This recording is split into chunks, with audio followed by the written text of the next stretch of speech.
My point is simple. Social is critical, but don't use it as a crutch. Use it as a stepping stone.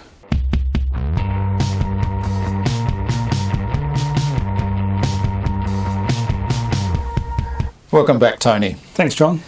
Hey, a lot of people these days talk about social selling, and I think there's a lot of value to social selling, but I think we get confused, and a lot of people say that social selling is replacing prospecting. What's your view on that? Yeah, that's interesting.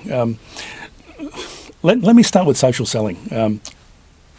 I was having conversations with good colleagues of mine at LinkedIn only a couple of weeks ago, and we were talking about the concept of it being called social selling. Right. We came to the conclusion that it's probably not social selling, but social engagement. Oh, I like those words. That everybody engages, that, the things that they're doing, they're not actually selling. No, social engagement makes a lot of sense to me. That's what we're doing on social, isn't it? We're engaging. Yeah. We're building a relationship on social, engaging with a customer, but we've got to take that off social later. Yeah. And to come back to your original question, my fear is that some salespeople or some business developers are relying on that social activity to take them further in the sales process than it's designed to do.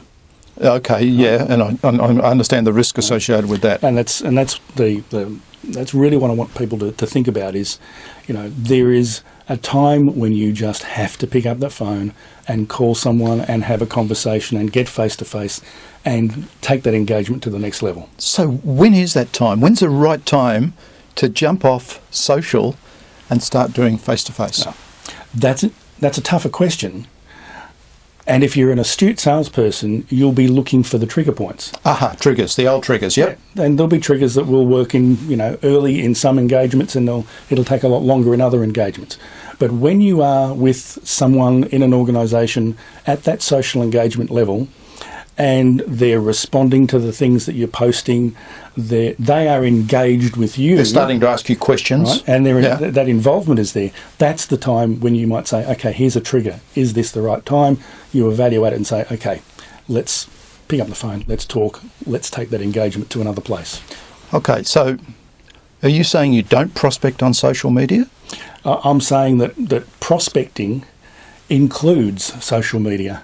But real prospecting is when you are taking that engagement to the point where you're going to open an opportunity. Okay. It's not an opportunity. It's not a deal unless it's an opportunity. It's not an opportunity unless you get together with them face to face, belly button to belly button. But in my mind, there's lots of ways in which you can prospect. And my feeling is a lot of people are using social media as their crutch for all their prospecting when they should be looking at a rainbow range of things, of different types of prospecting, and do it from a strategic point of view across all those different methods. My point is simple. Social is critical, but don't use it as a crutch.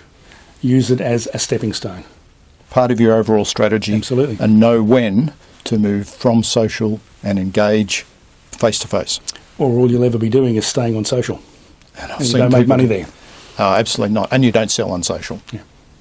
Thanks, Tony. Good advice. Welcome, John. Look forward to the next time we talk. Pleasure.